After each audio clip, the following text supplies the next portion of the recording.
You remember Din Ben Phu? No. The same thing happened in Algeria, in Africa. They didn't have anything but a rifle. The French had all these highly mechanized instruments of warfare, but they put some guerrilla action on.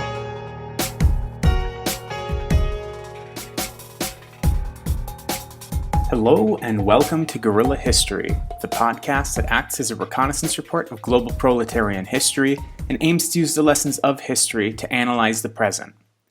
I'm one of the co-hosts of Guerrilla History, Henry Hakamaki, but what you're going to be hearing today is a little bit different than usual. This will be one of our dispatches. For those of you who have listened to the show before, dispatches are shorter, more contemporary accounts of things that are happening in the world that we think that we can bring a little bit of historical analysis on. Now, because of the timeliness of these dispatches, in many cases, not all of the co-hosts are going to be present. And in this case, despite the fact that we were all preparing for it, because of the timing of our guests, only Adnan was able to conduct the interview, and so therefore you'll only be hearing Adnan during this episode, but I will do the introduction in any case. You will be hearing from Professor Adnan Husain, historian and director of the School of Religion at Queen's University in Ontario, Canada. Our guests today are the excellent Vijay Prashad, who, of course, as many of our listeners know, is executive director of Tricontinental Institute for Social Research.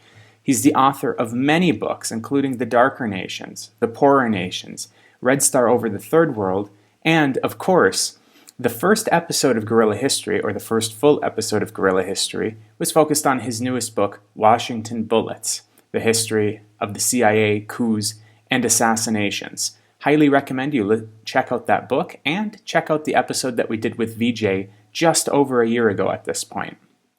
The other guest is one of my friends and comrades, Chris Saltmarsh.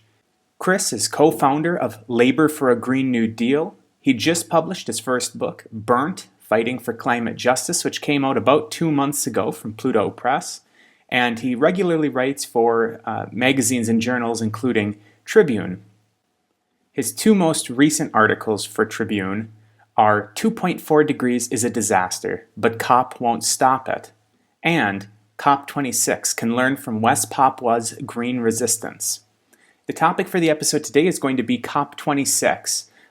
Adnan, Breht, and I had all been planning on doing a dispatch on COP26 with these guests, but because of the timing that they were both available after the conference ended, only Adnan was able to conduct the interview. But we have excellent guests for you. It's a great interview. Chris Saltmarsh is a longtime climate activist and climate journalist, so he brings that perspective to it. And Vijay Prashad, of course, is anti-imperialist extraordinaire who was at COP26, so we can get that perspective from Vijay as well. So the last thing that I'm going to mention before I turn it over to Adnan is that you can follow Guerrilla History on Twitter at Guerrilla_pod. That's GUERRILLA_pod. And you can support the show on Patreon at patreon.com/Guerrilla History. That's GUERRILLA History. And now, without further ado, let me turn it over to my co-host, Professor Adnan Husain, to interview Vijay Prashad and Chris Saltmarsh about COP26.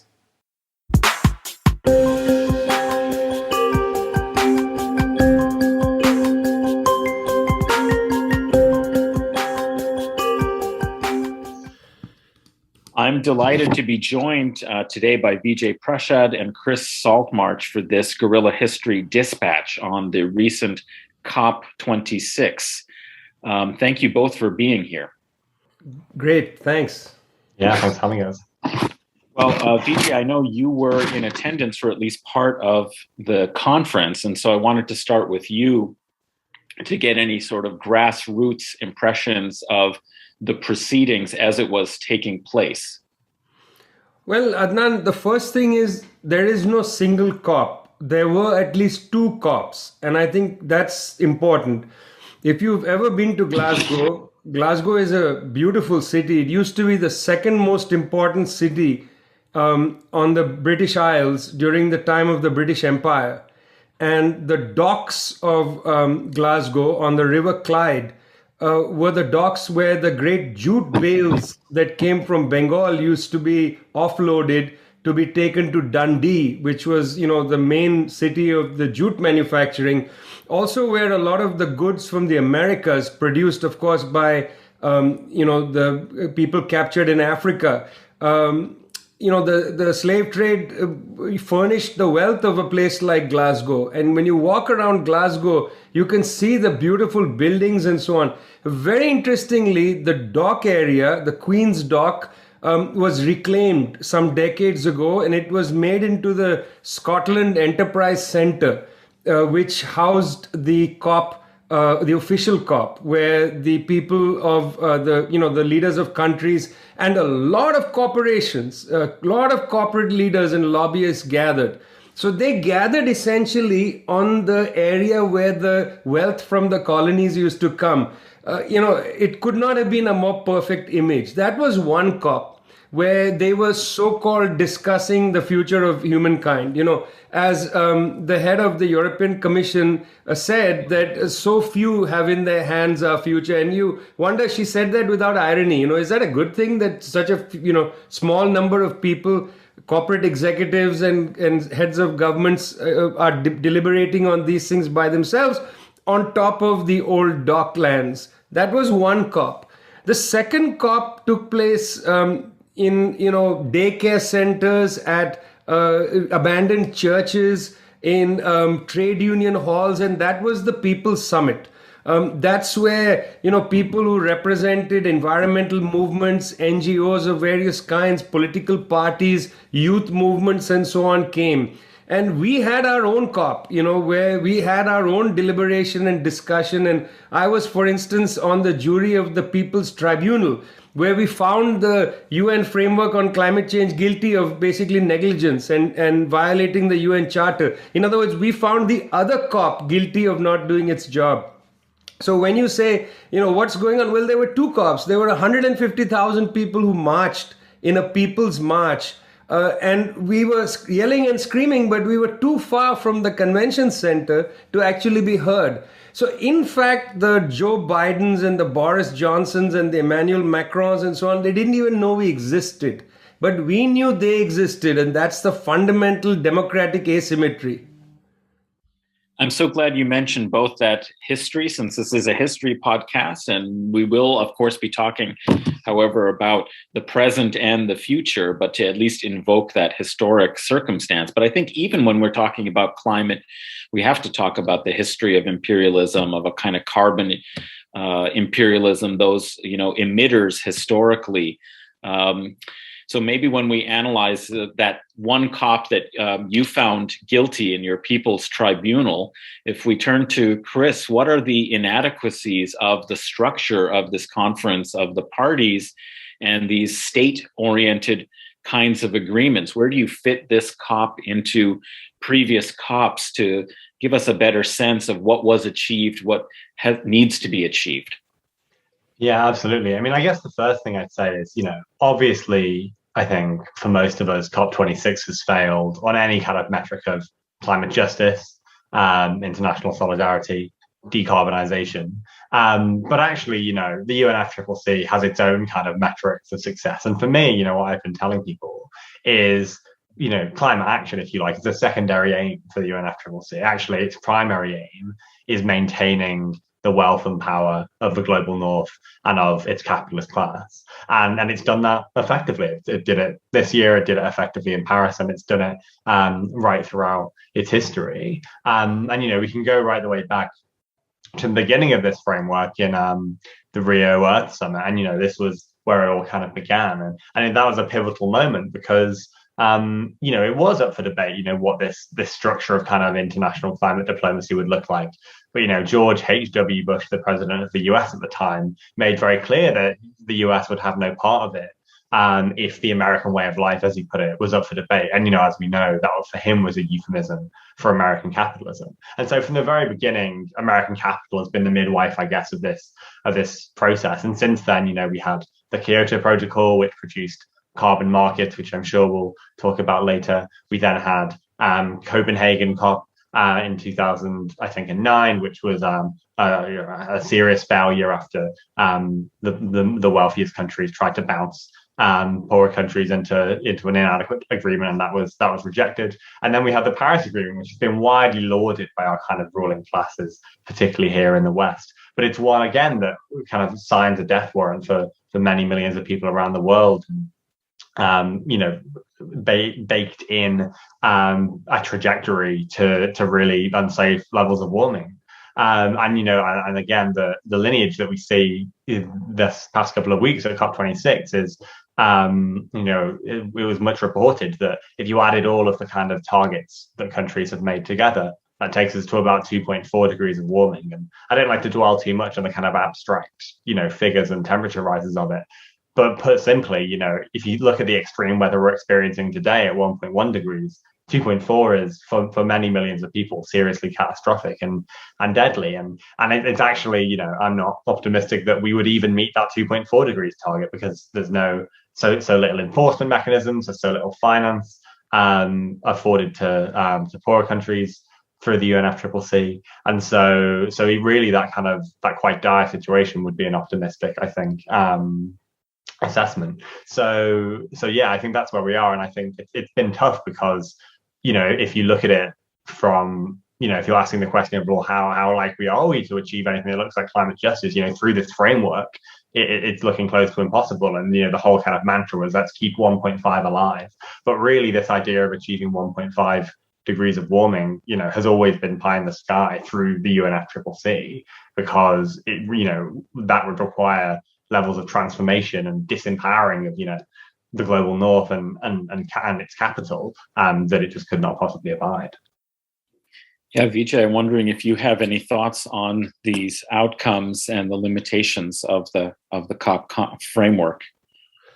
Well, going into the COP, it looked like the fix was already in, which is to say that at the G20 meeting, which preceded the COP, this is the 20, self-styled largest economies in the world. I'm not sure exactly how you should measure economies. Remember, the government of Bhutan measures the economy by happiness. So if we measured our economies by happiness, I don't think these 20 necessarily would all make the grade. Where are your suicide rates high and so on. But anyway, these G20 countries met in Rome. And they had a summit where you could already tell what was coming in the final so-called Glasgow Pact, that emerged. What was that? Well, it was clear that the Western countries were going to point fingers at coal. They wanted to make this the coal summit. Now, this is a very problematic issue because you immediately come into the great North-South divide with coal. Let's take India. Okay, when the British arrived in India, India was not a coal spewing country. The British imposed a coal economy on India. It was the British that, basically decided that the whole of Jharkhand had to be a coal mine. The people who lived in Jharkhand didn't know there was coal under their feet. They lived their lives. British basically said, we found coal here. And coal it's going to be. And when they left India, that was the principal form of energy. Meanwhile, in many parts of the world, in Europe, in North America and so on, there was a move to oil and natural gas as the principal energy source. These are equally fossil fuels and equally dirty and equally creating carbon emissions. The United States is per capita the largest carbon emitter today. Chinese carbon emitter per capita only emits 42% of what a US carbon emitter emits. Indian carbon emitter today only emits 12% of what a US carbon emitter makes. But yet the fix was on because they walked into Glasgow saying the issue is coal and we want coal zero. We're not really interested in net zero emissions. And by the way, this net zero was itself a branding exercise. That doesn't mean zero emissions. It means near zero. It's supposed to be a slope that goes downward, but it's not really zero. You can brand anything these days, but leave that aside. They wanted this summit to be to coal zero. Now, coal zero is a problem. How do you make coal zero in India overnight? That means that billions of people around the world, in India, in China, but in most of the global south, will have no access to power. They will lose electricity. If we decided to shut all coal-fired plants, most of the planet will go dark. Let's just face it. The Western countries have moved to other forms of heating. France has nuclear, they have a big investment in nuclear power. Other countries, natural gas. India just does not have access to natural gas. The only natural gas it might have had would have come from Iran through Pakistan in a pipeline. You may remember Enron Corporation, my God, that takes us back, built a natural gas plant on the coastline of Maharashtra, where they were going to bring liquefied natural gas into such a waste of resources to liquefy natural gas and then bring it on ships. The carbon footprint on each cubic ton of liquefied natural gas was enormous. So anyway, set that aside. They wanted this to be a coal summit, and they, in a way, got it because they so-called shamed these countries into coal. Now, pay attention to something interesting. A few days before the final Glasgow Pact was announced, to great fanfare, where the British representative pretended to cry and so on. It's all crocodile tears. But a few days before, the United States and China signed a bilateral piece of paper. In that bilateral piece of paper, a phrase was already used called phase down coal. They already used the phrase phase down coal. John Kerry, the climate envoy, said this is what he said, you have to phase down before you phase out. He already said that before the final day when the Indian representative, environment minister, changed the wording of the final text from phase out coal to phase down coal. And everybody said this is the plot by India and China. They are refusing. The representative from Switzerland was so condescending, saying that, oh, you have sabotaged the whole thing and so on. In plain sight, the United States and China had just a few days before said we should phase down coal. Why phase down? Because India, China, and the United States are the three largest countries that rely on coal. Per capita, it's not the case that the United States per capita relies on coal more than others. But the United States is per capita the largest carbon emitter. So two problems are there. One, that everybody colluded in this business of saying, let's allow coal for now. One of the reasons is it's humanitarian. You can't just shut the lights off in India and say no coal. It's a real issue here. It should be debated. But the more fundamental question is, hiding behind coal, they basically set aside the question of turning the lights out on other carbon gases, for instance, oil and natural gas, and they set aside methane. Methane is the second biggest greenhouse gas. On the day of nature, Saturday, the discussion was nature. There was barely any discussion about agriculture and agrobusiness because, it's countries in the West that have massive factory farms that generate enormous amounts of methane. They don't want any conversation about that. So that's why I say the fix was in. It was much easier to blame India and China and walk away, brush your hands and say, hey, listen, Greta, we in the Western countries, we solved everything, but India and China are the scofflaws. I mean, for God's sake, that's exactly the opposite of what happened. And yeah, if I could just, I guess, chip in really briefly on that as well. I think that, what Vijay says about really focusing on coal is really interesting. And for me, I've spent a lot of time in, the British climate movement, working with NGOs and the like. And I think what I also really recognize and what is interesting is that, this, focus on coal, it almost to obfuscate from Europe's reliance on oil and gas. Isn't just driven by those governments, but also, there's a kind of complicity with the wider liberal NGO sector or civil society. And again, there's been this really strong, push to single out coal as the dirtiest, the worst fossil fuel. And maybe you can come up with some metrics to prove that. But I think Vijay is right to say that realistically, these fossil fuels were on a level. And so, yeah, I think it's just, it's important to implicate the civil society, which very often has a revolving door with these governments in this, in this inequality that's being pushed upon. Well, it sounds like from what you're both are describing, particularly Vijay, with this point you're making, that your analysis of the COP suggests that it has to be inextricable with really understanding the inequalities in the global economy between the global North and South. And that's something I know Chris has written recently about in his latest article for the Tribune magazine about how 2.4% looks like this is what could realistically happen as a result, and that this framework is really about achieving, the advantages that the global North already has. So I'm wondering from both of you if you might want to reflect even more broadly, what it means to have climate justice. This is something that we talk about frequently, the climate justice movement. And many people just think of it in these abstract terms of reducing carbon emissions overall in order to avoid the worst effects of climate change and global warming. But it seems like your analysis, both of you, seems to suggest a much broader meaning and set of implications and consequences when we talk about climate justice. Vijay, I wonder if you had any thoughts on what you are meaning by and envisioning by climate justice.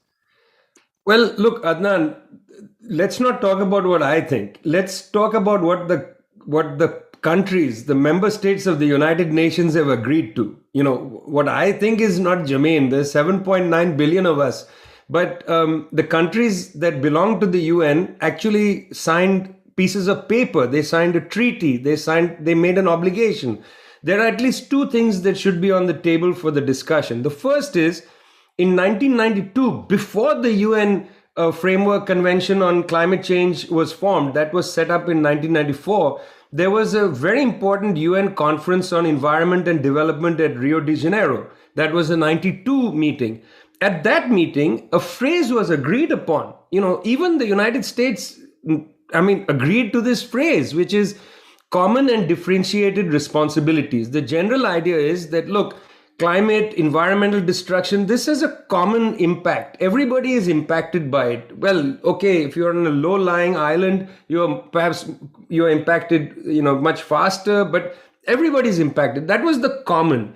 The differentiated part is important. There was agreement that the West had basically, in terms of climate, absorbed a greater share of the carbon budget. This can be actually forensically accounted for. This is not a guesstimate, as they say. This is actually something you can forensically estimate. What is the carbon budget? Who has used more of it, and so on. It's very clear that the Western countries, United States in the lead, but not by itself, have exhausted their share of the carbon budget.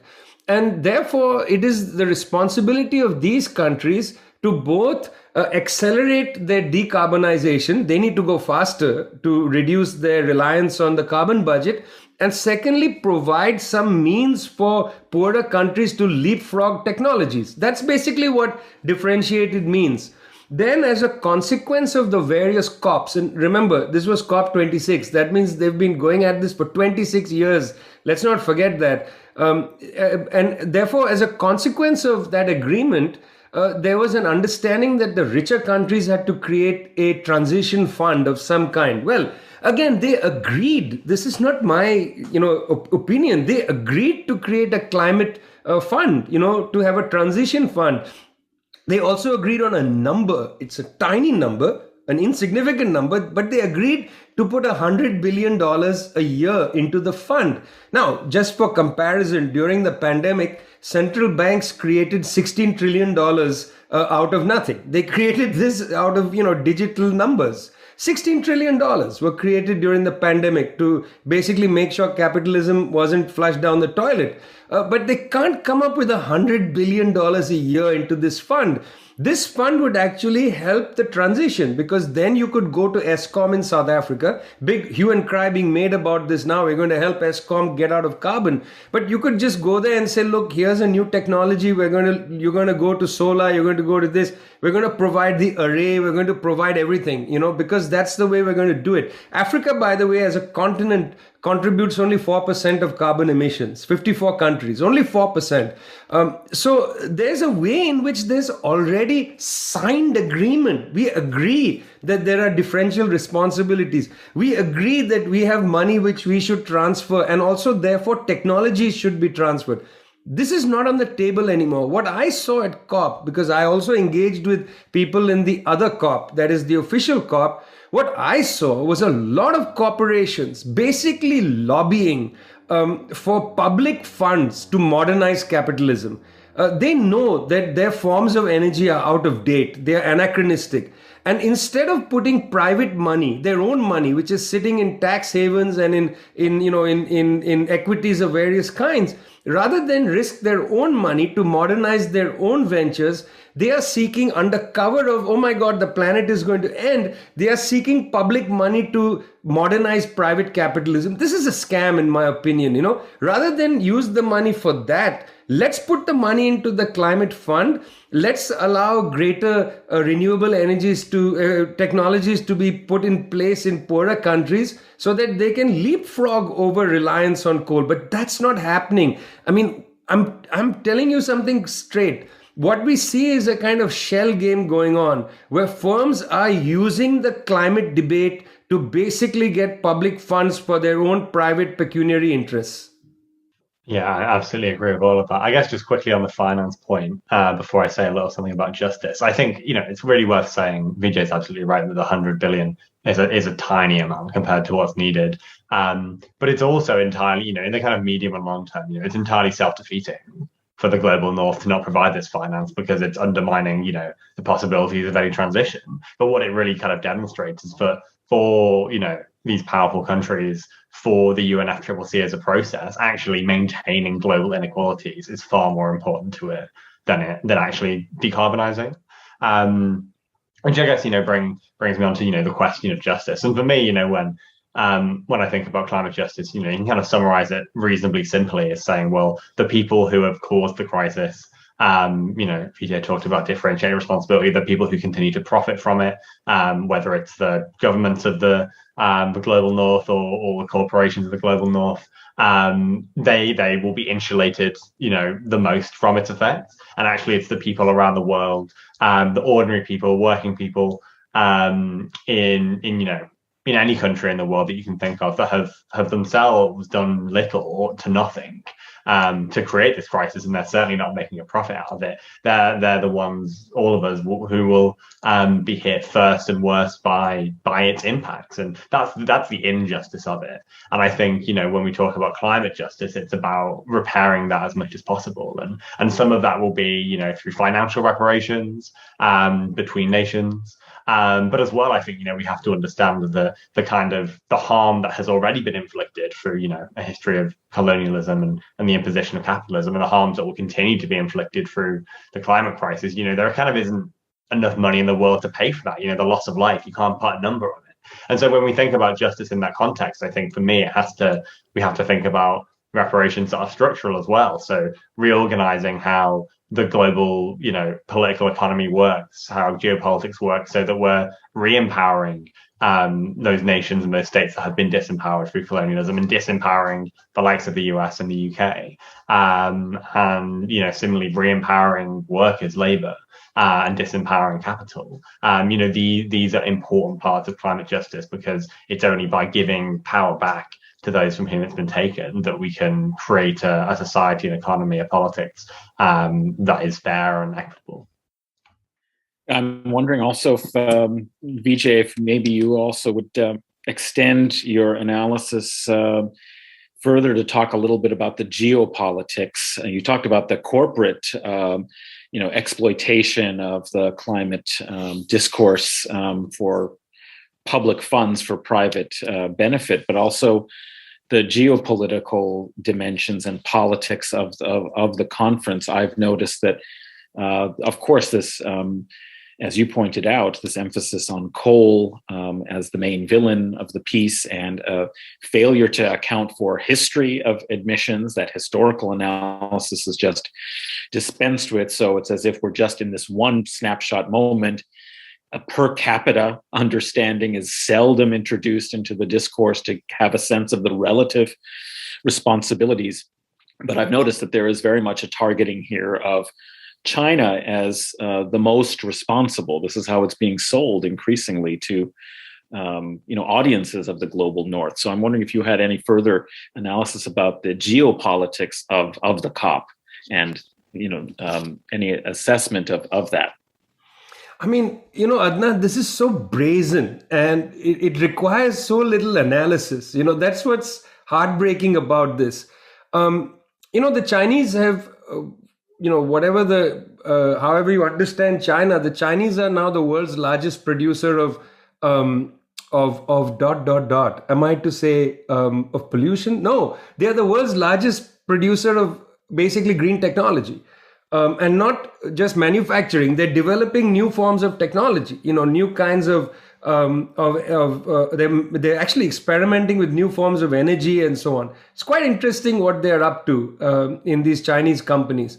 Now, this is an opportunity for collaboration. You would imagine that there would be a handout saying, let's collaborate, let's figure out how to do this together and so on, But no, that's not the language. The language is you are the scofflaw, you are doing something wrong. You're pledging to not build any more coal-fired plants, but you don't actually mean it. I mean, that's how the Financial Times writes about it. Xi Jinping says we are going to no longer build coal-fired plants outside China. And the Western press says we don't believe you. Well, why not? I mean, they've said that, they've pledged that. You can hold them to it, but why don't you believe them? There is an element of racism in this, I feel, but I don't want to belabor that. More than anything else, it's become wrapped into this Cold War mentality that is afflicting, I think, so much of what's happening in the world. I just feel that here you have a situation where they could collaborate on technology. You could have a collaboration on helping other countries. The West could, in fact, come up with a formula saying China is the leading producer of green technology. Let's put some of that off patent, and let's see what Chinese government firms do and so on. Second thing that's important here is there's a lot of finger pointing. China is emitting, it's the biggest polluter and so on.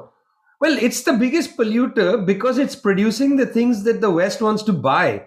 If the West started to produce its own buckets and its own shovels and pails, and I don't know why I keep talking about buckets, but, its own cars and everything is made in China, you've basically outsourced your carbon emissions. If you were to insource those emissions, your emission numbers will rise.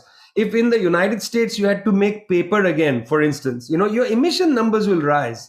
So you've outsourced your carbon emissions to China and then you blame China. I mean, it's extraordinary how facile the debate is. And even in the respectable press, journalists just, don't even think about this. They go to their Walmarts and their Targets and they buy goods that's made in China, and they don't think about the fact that the Chinese are basically responsible for carbon emissions so that they can buy all this stuff at a cheap price. That's not running through the heads of journalists. That's the second thing on this that I would like to put on the table. But linked to that, related to that, I think it's really important for us also to talk about the role of the military. The Brown University released a note which showed that the United States military is the world's largest institutional polluter of greenhouse gases. Some of that is just because the US military has bases all over the world and constantly moves ships and planes between them. Half the time, I don't know why they keep moving ships and planes between them, resupplying, moving troops around and so on. It's the largest institutional polluter. It's larger than the oil companies as an institutional polluter. We need to think about what this kind of militarism does. It's choking the planet.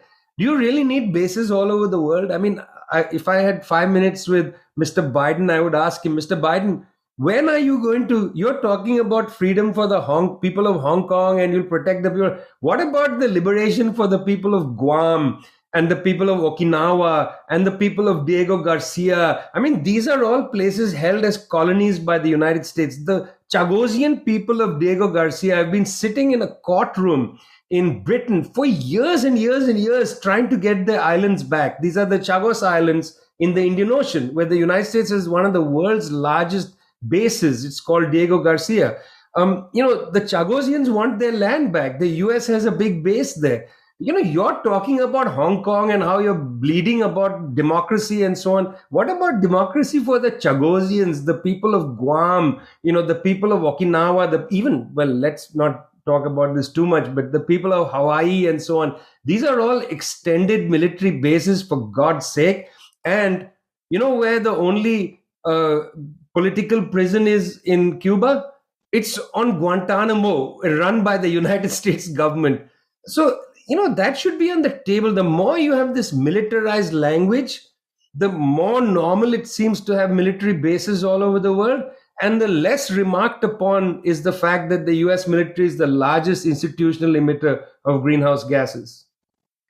Well, you've really sketched out how the consumption-production nexus has to be looked at globally, and then also, the military imperialist sort of venture. And what we're really talking about is our modern form of capitalism is really killing the planet. Chris, in your recent article, you talked about how we need to be more concrete rather than abstract about these numbers, 2.4% versus 1.5%. And so on. I'm wondering if maybe you want to underscore that and sketch out a little bit what you see as the specific consequences for those in the global south in particular who are going to be suffering the worst of the crisis as it advances even after the so-called achievements of COP26.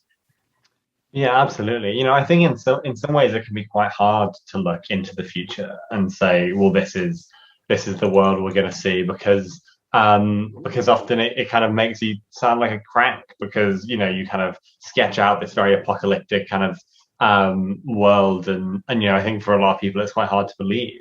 And so what I actually find most useful when describing this is pointing to what's already happening and saying, if what we've seen over the past few years is a real escalation in the extreme weather of wildfires, I think what the last few years have done as well, I'm speaking from the UK, especially for people that I know in the global north, is really underline how this is happening now, not just in a kind of over there in the global south, but this is increasingly going to affect so many of us. And so you have wildfires kind of ravaging through Australia or California, Athens, wherever, droughts, in Kenya, extreme flooding that will increasingly, render, large, dense populations very precarious. Storms will, rip through cities. I think a few years ago, Beira in Mozambique, and 90% of infrastructure was destroyed. Flooding in Bangladesh continues yearly and will get worse and worse.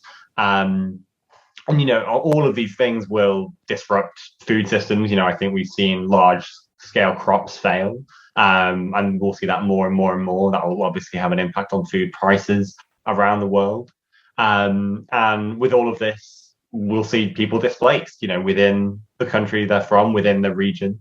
Often we talk about climate refugees, and I think what's often little understood is that when people are displaced, it won't be from Bangladesh to the UK. It will be within the same region, and actually places that have had resources stolen, that have been deprived of the resources to deal with this problem, will still, they'll be vulnerable and lack the resources to deal with that displacement of people. And so, this is just a kind of very brief outline of the things we're already seeing with the climate crisis, the world at 1.1 degrees.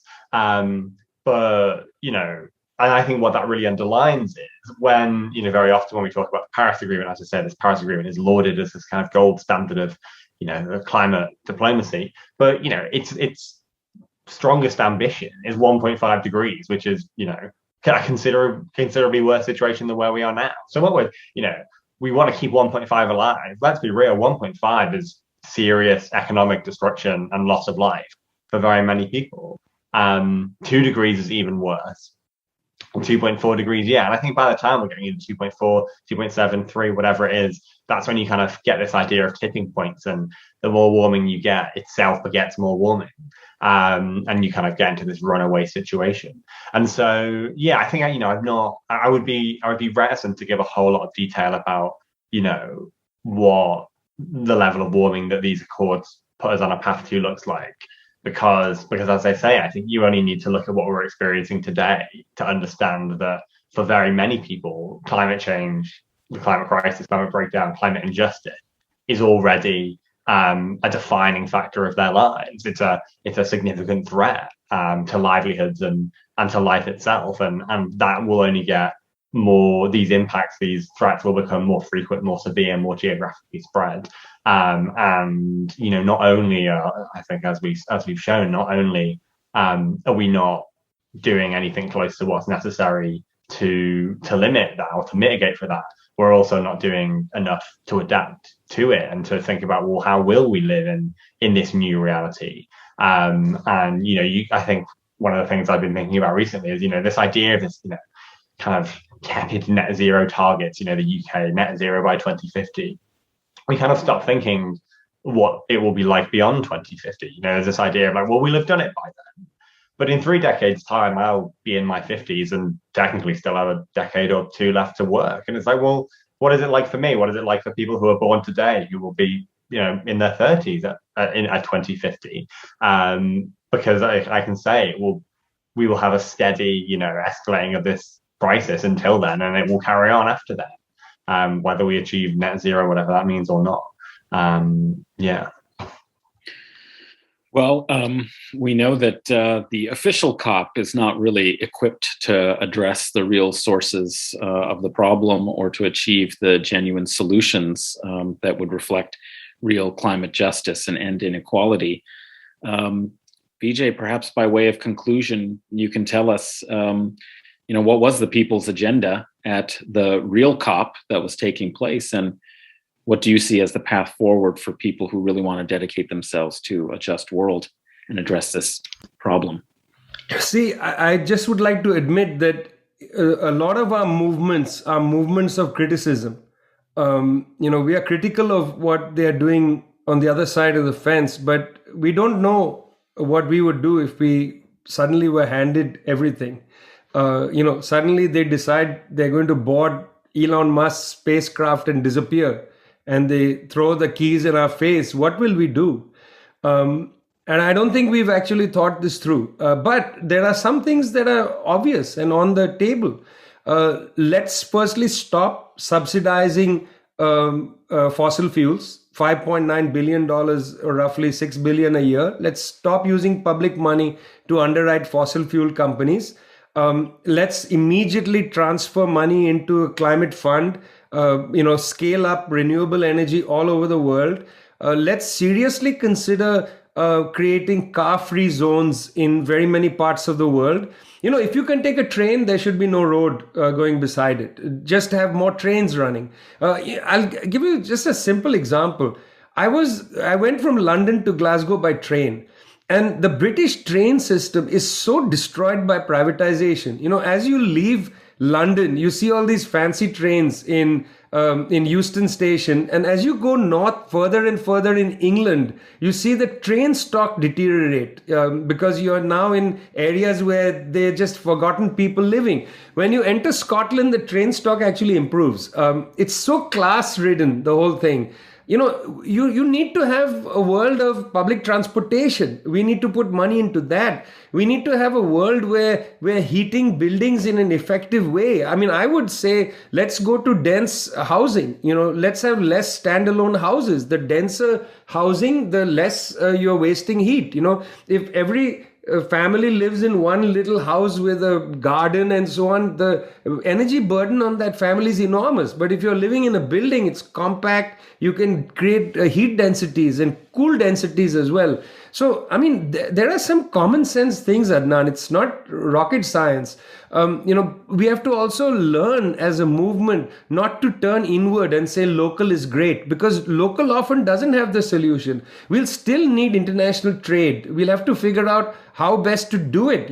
How do we convert ships, for instance, from being reliant on energies that have produced carbon to different kinds of energies? How do we do that? Let's be creative with things like that. We don't need to turn inward. So there are some basic policy things that are on the table, but we'd have to go up against the car industry. We'd have to go up against the rubber industry. You'd have to go up against, the privatization kick that public transport has been in, and so on and so forth. We'd have to think seriously about what affordable housing means, and how to house people, in a way that is energy, utilizes energy in a proper way. We might have to even consider whether every family should have their own kitchen, to cook privately, or whether we do more communal kind of eating. It's more efficient use of energy. And, people say all these small things make no difference. Of course, they make a difference when you're multiplying it by 7.9 billion. If 7.9 billion people are doing X number of things, and you can reduce that by a great quantum of number, you'll have an impact. So there are, at big scale, small scale, there are things we could do in a heartbeat. I think we could manage it, Adnan. If they threw the keys at us, I don't think we'll be as clueless as we immediately feel when those keys land in our palm. Well, those are the keys that we need to get, indeed. I really appreciate this conversation and the update and analysis you've provided for our listeners on Guerrilla History. How can listeners follow you and your work, Vijay? Well, I would like them to come to the Tricontinental. It's thetricontinental.org, and look at our materials and so on, and follow the work of Globetrotter, where most of my reporting comes through the Globetrotter wire service. And Chris, how can listeners follow you? Get me on Twitter at Chris_Saltmarsh. I've been writing for Tribune magazine in the UK quite often, and I've had a book out recently, Burnt: Fighting for Climate Justice, with Pluto Press. Which you're very welcome to grab a copy of. Fantastic. Again, thank you so much. Really appreciate this conversation. And listeners, that's it for this COP update, this dispatch. Look for our, episodes coming out very soon on a variety of other topics. Until then, solidarity.